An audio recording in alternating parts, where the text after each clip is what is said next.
पाकिस्तान और IMF के दरमियान स्टाफ लेवल मुआहदे का असर पाकिस्तान स्टॉक मार्केट पर भी नजर आ रहा है। पाकिस्तान स्टॉक एक्सचेंज में जबरदस्त तेजी का रुझान है। मजीद जानेंगे डॉन न्यूज के नुमाइंदे शफी बलोच से। शफी बताएगा, ओवरऑल इंडेक्स में तेजी देखी जा रही है, कुछ मखसूस सेक्टर्स में ये तेजी है? जी, कारोबारी हफ्ते के तीसरे रोज़ आज पाकिस्तान स्टॉक एक्सचेंज में जो है वो काफ़ी मुस्बित रुझान और काफ़ी तेज़ी देखने में आ रही है।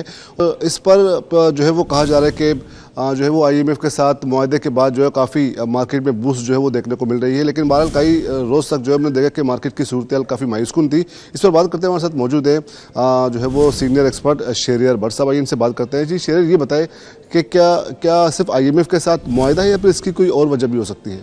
देखिए, इस हफ्ते के आगाज़ में हमने देखा कि मार्केट के अंदर काफ़ी ज़्यादा प्रेशर आया, सेलिंग प्रेशर देखने में आया है। उसकी एक बड़ी वजह ये थी कि रोल ओवर का हफ्ता चला, फिर साथ साथ IMF के जो प्रोग्राम के हवाले से काफ़ी ज़्यादा र्यूमर्स मार्केट में गर्दिश कर रही थी।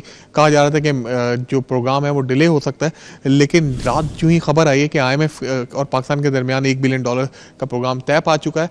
IMF के मुस्बत स्टेटमेंट के बाद आज मार्केट ने गैप ओपनिंग की और मार्केट ने एक बार फिर 1,18,000 की सतह अबूर करने में कामयाब हुई। साथ साथ हम देख रहे हैं कि रिकॉर्डिंग के हवाले से काफ़ी ज़्यादा मुस्बत पेशरफ्त हो रही है। PI की प्राइवेटाइजेशन के हवाले से मुस्बत पेशरफ्त हुई है। ये अवामी लीग जो पाकिस्तान स्टॉक मार्केट को ड्राइव कर रहे हैं। फिर साथ साथ हम देख रहे हैं कि ऑयल ड्रिवन इंडेक्स है हमारा। जब भी ऑयल के स्टॉक्स बढ़ रहे होते हैं, ऑयल एंड गैस के, तो पूरी मार्केट उसको मुस्तफीद हो रही होती है। यही कुछ आज हम मार्केट में देख रहे हैं। बहुत बहुत शुक्रिया। इस मुआहदे से जो है वो कुछ मार्केट में बेहतरी तो आई है, लेकिन आइंदा चंद रोज़ तक जो है वो मज़ीद इसी तरह जो है वो मार्केट में तेज़ी जो है वो देखने को मिल सकती है।